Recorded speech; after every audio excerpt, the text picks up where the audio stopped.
ขอถวายความนอบน้อมแด่พระรัตนตรัยขอคารวะพระเถรานุเถระเจริญสุขสวัสดีท่านสาธุชนทุกท่าน ได้เวลารับฟังรายการพุทธานุภาพประจำวันอาทิตย์ที่ 29 มิถุนายน พระพุทธศักราช 2568 ขึ้น 4 ค่ำเดือน 8นะเดือน 8 เดือนเข้าพรรษาแล้ว ซึ่งก็ฟังกันได้ทาง Facebook ไลฟ์กิติเมธีอย่างเดียวแต่ไม่รู้ว่าทางวิทยุเสียงธรรมจากชาวพุทธวิทยุพระพุทธศาสนาและสังคมจะได้ถ่ายไปด้วยหรือเปล่าเพราะว่า วันจันทร์ถึงศุกร์นั้นก็ถ่ายอยู่และท่านสาธุชนทั้งหลายวันนี้ก็ฝนตกนะที่วัดราชาเนี่ยกรุงเทพนี่ฝนตกทั่วเลยแต่ตกยังไงก็คิดว่าFC ทั้งหลายก็คงจะติดตามรับชมอยู่แล้วนะเอาละก็ต้องก่อนอื่นก็ต้องขออนุโมทนาบุญกับทุกท่านที่ติดตามสดับรับชมอนุโมทนาบุญกับคุณโยมพัฒพิจักสุตนพัฒที่ร่วมกองบุญหนุนกองธรรมมาวันนี้50 บาทนะเมื่อเวลา 11:48 นาทีโอนเข้ามาก็สาธุนะมีรายเดียวแล้วก็อนุโมทนากับสุนทร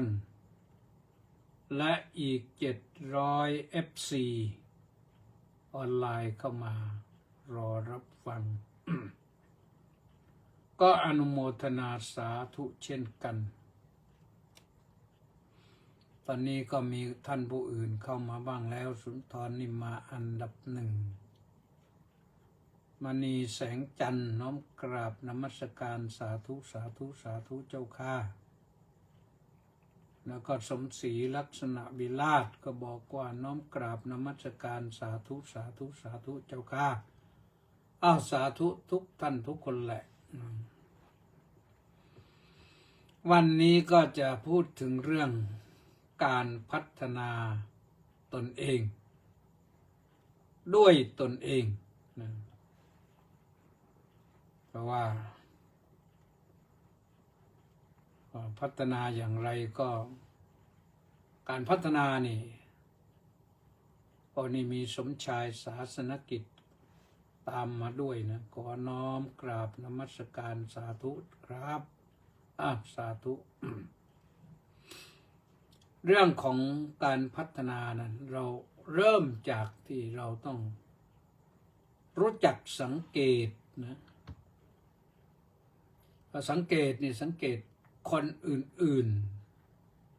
ๆจะเป็นญาติหรือไม่ใช่ญาติหรือใครก็ตามที่เขา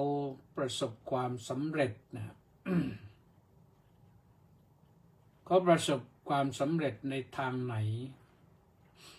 ประสบความสำเร็จได้อย่างไรเราก็ต้องดูเขาคนที่เกิดก่อนเรานี่ถือว่าเป็นครูของเราได้ทั้งหมดแหละนะทุกคนนี่เป็นครูเราได้ทั้งหมดเลยเราเอาท่านเหล่านั้นมาเป็นครูก็จะได้แบบอย่างที่เราสนใจที่เราพอใจ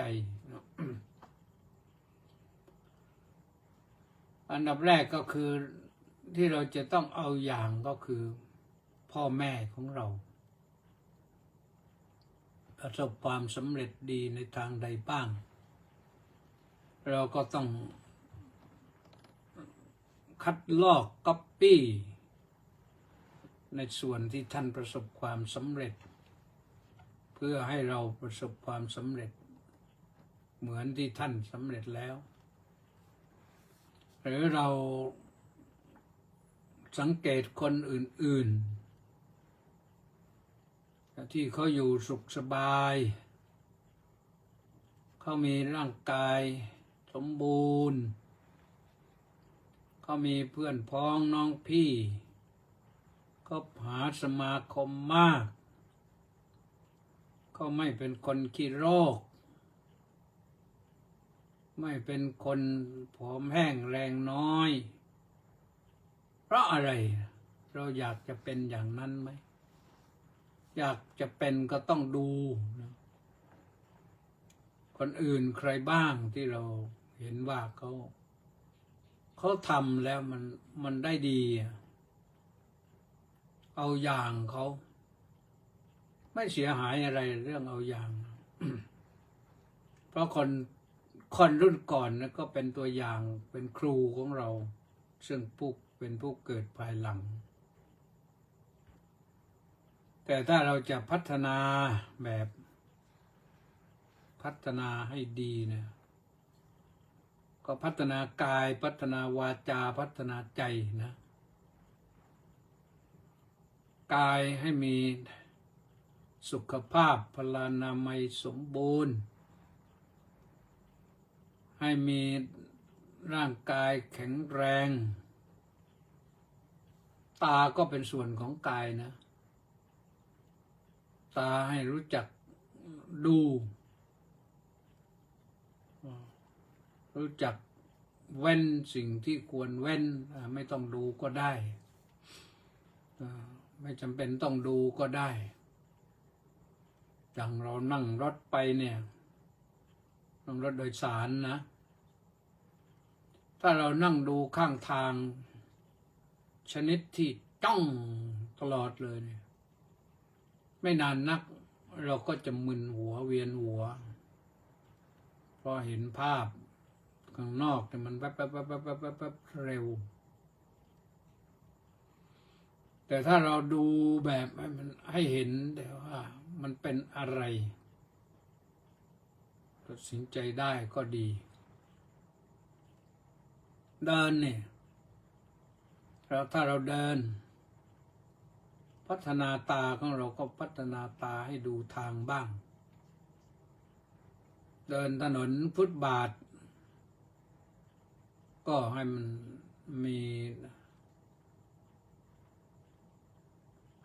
มีสายตาทอดที่ฟุตบาทเพื่อจะได้ไม่ไปสะดุดไม่ไปเท้าไม่หลุดลงในคูในอะไรเดินบนคันนาก็เท้าจะไม่พลาดจากคันนาตุ้งลงในนาเดินทางเท้าบนถนนก็จะไม่พลาดล้มไปบนถนนเดินสบายนะเดินดูด้วยว่ารถมาทางไหนเป็นอย่างไรในขณะเดียวกันก็พัฒนาเสียงหูไปด้วยฟังเสียงให้เป็นคนบางคนเนี่ยฟังเสียงไม่เป็นแต่บางคนก็ฟังเป็นจนกระทั่งว่าเดี๋ยวนี้นี่เด็กเขารับประทานอาหารนี่เขาก็รับประทานทางตาด้วยทางหูด้วยตาก็ดูไปดูหนังดูละครไปหูก็เสียบหูฟังเข้าไปโอ้กินทั้งทางตาทั้งทางหูทางปากเพราะนั้นเขาเก่งนะแยกแยะได้แต่ถ้าไม่ได้ทำยังไงล่ะฟังสิ่งที่ควรฟังเราไม่จำเป็นต้องฟังทุกเรื่องก็ได้ อย่างเสียงคนด่าเราเนี่ยเราไม่ต้องฟังก็ได้ เสียงนินทานี่เสียงซุบซิบพรรณนาอะไรต่างๆก็เราก็ไม่ต้องฟังเขาก็ได้พอฟังแล้วมันเก็บมารกหูรกจิตรกใจที่สำคัญก็คือวาจาของเราที่ต้องระมัดระวังเหมือนกันพัฒนาให้พูดเป็นในนี้คนพูดได้เยอะแต่คนพูดเป็นนี่ค่อนข้างจะลำบากนะฟังเสียงเขาพูดกันเราฟังเสียงเขาพูดทางวิทยุทางโทรทัศน์เนี่ยเปิดโทรทัศน์ไม่ดูภาพดูฟังเสียงพอดูภาพนี่เสียเวลาในการทำงานฟังเสียงอย่างเดียวก็ได้ผลแต่ว่าฟังแล้วบางทีมันสะดุดฟังเสียงสะดุดการพูดนี่พูดถูกพูดผิดมันกับพูดเป็นพูดไม่เป็นเนี่ยมันต่างกันนะคือพูดได้กับพูดเป็นแล้วก็พูดถูกพูดผิดนี่มันก็ต่างกันมีคำอยู่หลายคำที่เขาพูดกันเช่น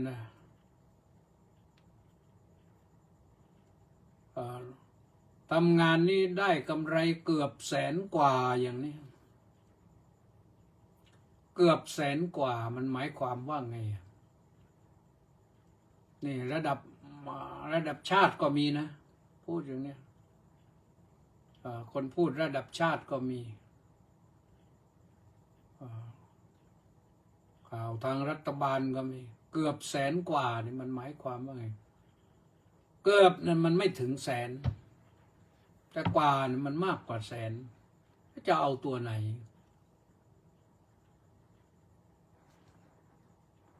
มันน่าคิดนะคนเราเดี๋ยวนี้ทำงานขยับขึ้นไปถึงระดับสูงแต่ว่าใช้ประโยคไม่เป็นใช้ภาษาไม่เป็นก็มีคำหนึ่ง เขาถูกเชิญไปรับรางวัลอย่างเนี้ยอย่างนี้มันไม่มันหรือว่าถูกเชิญไปรับรางวัลหรือถูกเชิญไปรับคำตำหนิกันแน่อะไรต่างๆเนี่ยมันมีภาษาที่พูดกันอยู่นะถ้าไปรับรางวัลนี่การได้รับเชิญนะไม่ใช่ถูกเชิญไอ้ถูกเชิญเนี่ยมันถูกมันคำว่าถูกหมายถึงถูกลงโทษถูกตัดสินจำคุกถูกประณามถูกหยามเหยียดถูกลบหลู่ดูหมิ่นถูกลงโทษถูกอะไรต่างๆถูกไม่ใช่เกียรติอะไรได้รับเชิญให้ไปรับรางวัลได้รับคำชมเชยไม่ใช่เขาถูกชมเชยก็มีได้ให้ฟังกันอยู่เยอะนะเพราะฉะนั้นวาจานี่ถ้าเราจะพูดขึ้นให้มันสูงไปก็ต้องในระดับหนึ่งก็ต้องพูดให้มันถูก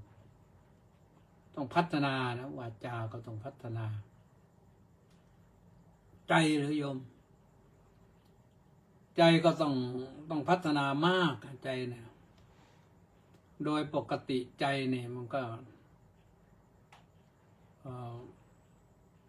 จะชอบในสิ่งที่มันต่ำต้องยกใจให้มันสูงขึ้นใจนี่เหมือนกับน้ำชอบไหลลงต่ำไม่ไหลขึ้นสูงถ้าไหลขึ้นสูงก็ต้องใช้เครื่องปั๊มต้องฉีดขึ้นไปให้มันสูงแล้วมันก็ตกลงข้างต่ำอีกนั่นแหละแต่เรายกสูงยกใจให้สูงได้ด้วยใช้ธรรมะนะธรรมะพัฒนาจิตใจ ให้สูงขึ้นสูงขึ้น สูงด้วยศีลสูงด้วยธรรมสูงด้วยบุญบารมีอันนี้ต้องพัฒนาใจก็ต้องพัฒนาไปเรื่อยๆเราจะพัฒนาพรึบเดียวมันก็ไม่ได้ต้องเร่งได้มันดีเร่งพัฒนาได้มันก็ดีแล้วก็เปลี่ยนแปลงจากคนไม่เอาไหนเป็นคนเอาเรื่องเอาราวเป็นคนได้เรื่องได้ราวเป็นคนเปลี่ยนพฤติกรรมกายวาจาใจจากที่เป็นคนเหลวไหลก็กลายเป็นคนที่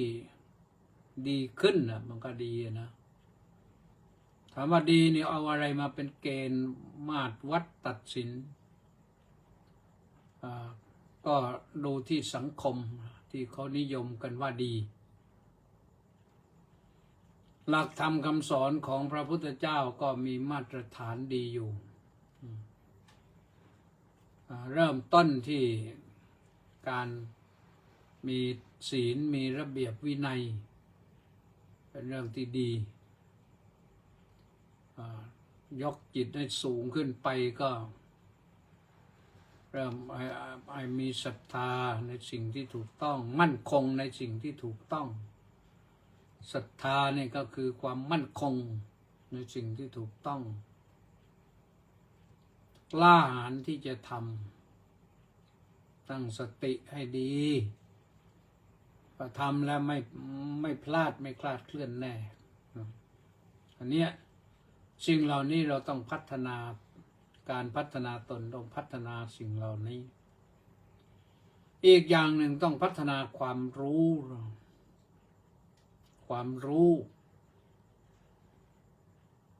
ามีกันอยู่แล้วทุกคนแหละแต่บางทีมันไม่พอเดี๋ยวนี้ก็ต้องพัฒนาความรู้เพิ่มขึ้นชื่นชมนะชื่นชมนักการศึกษาบางคนเนี่ยที่ว่านักการศึกษาไม่ใช่นักจัดการศึกษานะหมายถึงนักศึกษาที่คิดว่าน่าจะพอแล้วแต่เขาใช้เวลาที่มีอยู่ของตนนั้นไปเพื่อการศึกษาในระบบบ้างศึกษานอกระบบบ้างศึกษานอกระบบก็คือศึกษาจากสื่อต่างๆที่สามารถค้นหาได้ทำความรู้จักทำความเข้าใจได้ฟรีมันสามารถที่จะหาได้เราได้อะไรจากการศึกษานอกระบบนี่เยอะมากเดี๋ยวนี้เครื่องมือสื่อสารมันมีพร้อมมีโทรศัพท์เครื่องเดียวนี่สามารถค้นหาความรู้ได้เยอะ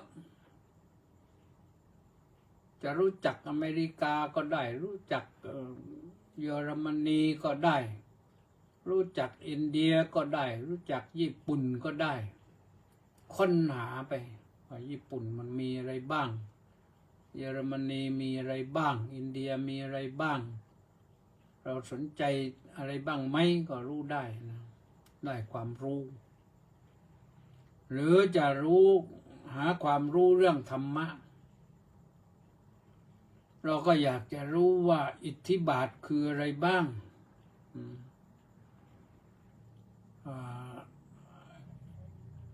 จักรธรรมคืออะไรบ้างพละห้าคืออะไรบ้างโพชฌงค์เจ็ดคืออะไรบ้างก็ค้นหาได้จากเครื่องมือสื่อสารเพียงแค่โทรศัพท์เครื่องเดียว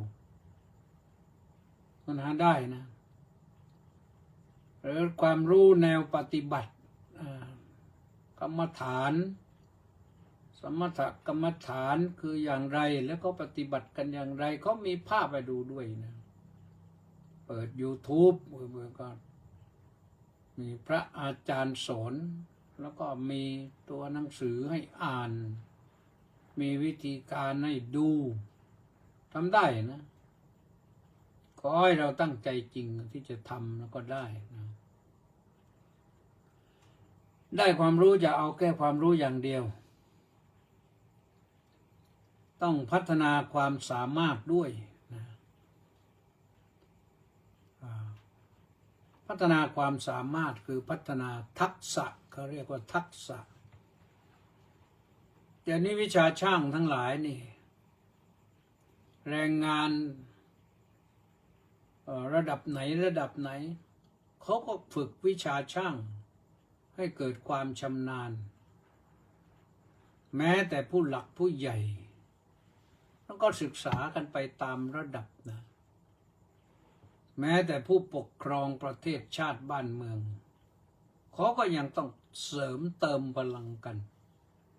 เติมความรู้เติมทักษะแนวความคิดอะไรต่างๆก็อย่างที่เขาไปศึกษากันที่อะไรแถววปออะไรอย่างเนี้ยก็มีเรื่องเหล่านี้ไปเพิ่มเติมหน่วยงานเพิ่มเติมทักษะกันหรือไปศึกษาอะไรที่ไหนก็แล้วแต่แหละนะงานพิเศษเข้าประชุมสัมมนาหาความรู้ไปดูเทคนิคที่เขาทำกันมันมีข้อมูลให้ท่านมีอยู่แล้วแต่ว่าต้องไปเพิ่มเติมแม้แต่นักการธนาคารก็ยังต้องมีนักธนาคารระดับโลกก็บรรยายให้ฟังแล้วก็เอาตัวอย่างมาสาธิตให้ดูให้เรามาฝึกทักษะเพิ่มเติมกันเอาเองก็ได้นะเพราะฉะนั้นนะเรื่องการเพิ่มเติมทักษะนี่เป็นสิ่งที่ดีนะการมีความรู้ละดีนะแต่อย่ารู้แค่อย่างใดอย่างหนึ่งแล้วก็เท่านั้นแล้วก็คิดว่าพอแล้วไม่พอโลกมีความรู้ใหม่ให้เราได้รับรู้รับทราบความรู้ใหม่นั้นเราต้องฝึกฝนให้มันตามไม่ทันนะเนี่ยแม้แต่เรื่องการใช้เครื่องมือสื่อสารเนี่ยถ้าเราอยากจะเก่งกว่านี้มันมีอะไรบ้างไหมในเครื่องมือนี่ที่เรายังไม่รู้มาถืออยู่แล้วนี่แต่ว่าเปิดไม่เป็นนี่ต้องเขาเรียกว่าฝึกเรียนรู้แล้วก็ฝึกให้มันเกิดทักษะให้เกิดความคล่องแคล่วแค่ซื้อเครื่องโทรศัพท์มา20,000 30,000 40,000ซัมซุงไอโฟนที่มันอยู่แนวหน้าใช้ไม่เป็นทำไงใช้ไม่เป็นก็ต้องฝึกฝนฝึกครั้งเดียวไม่ได้ก็ต้องฝึกไปฝึกมาฝึกไปฝึกมาให้มันคล่องแคล่ว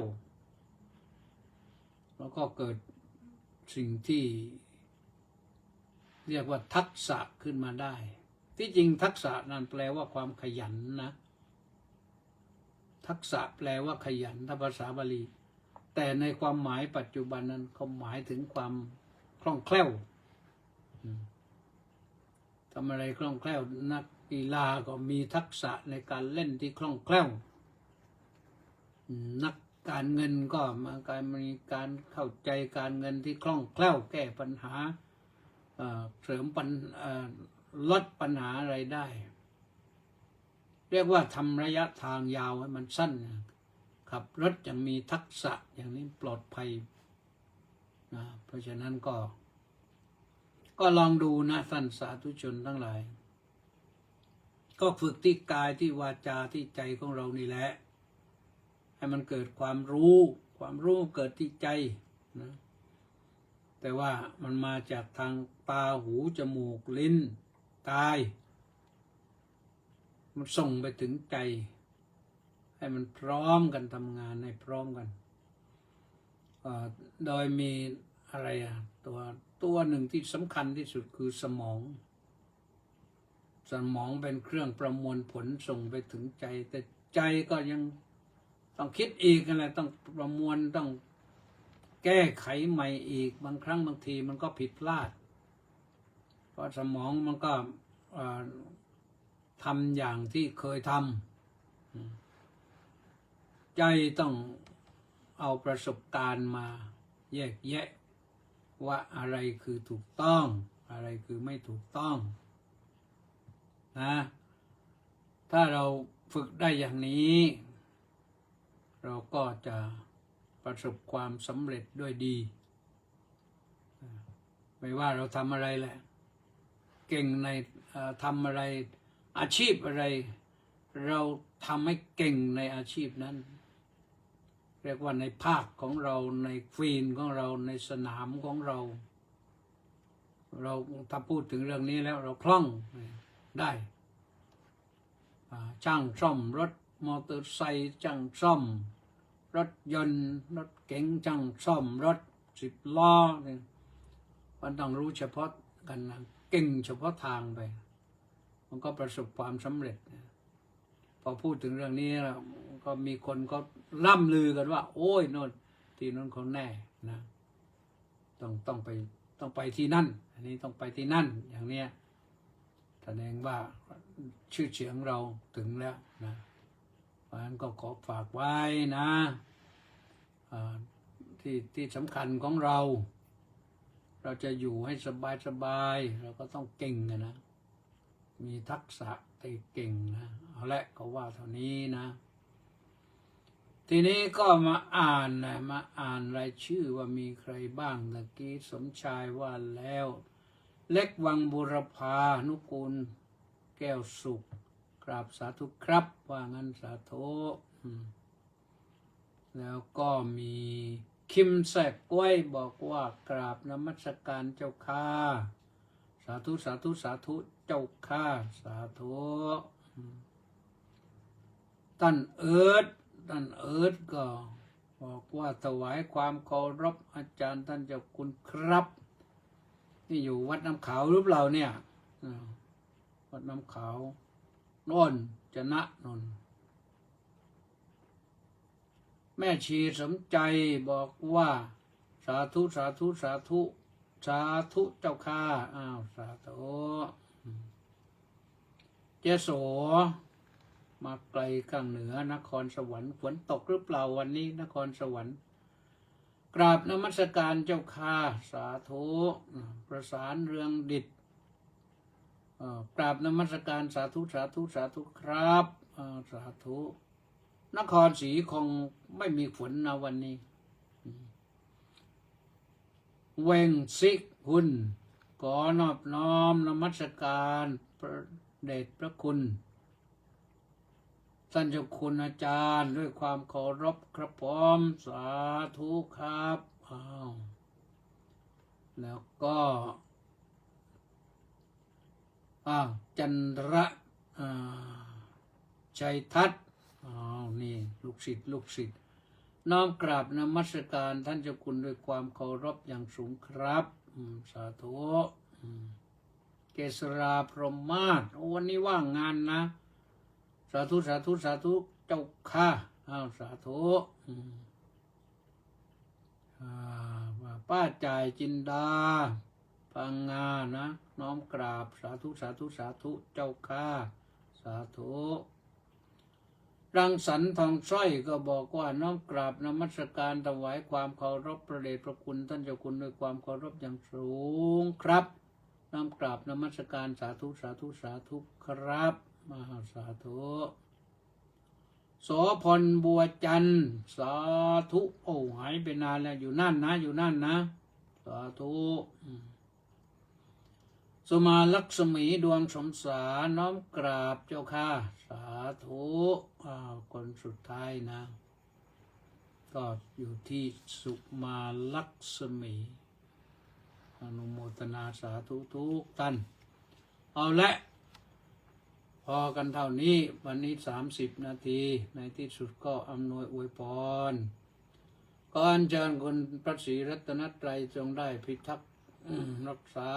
ให้ทุกท่านนั้นมีแต่ความสุขความเจริญยิ่งในพระธรรมคำสอนของพระสัมมาสัมพุทธเจ้าเถิดสวัสดี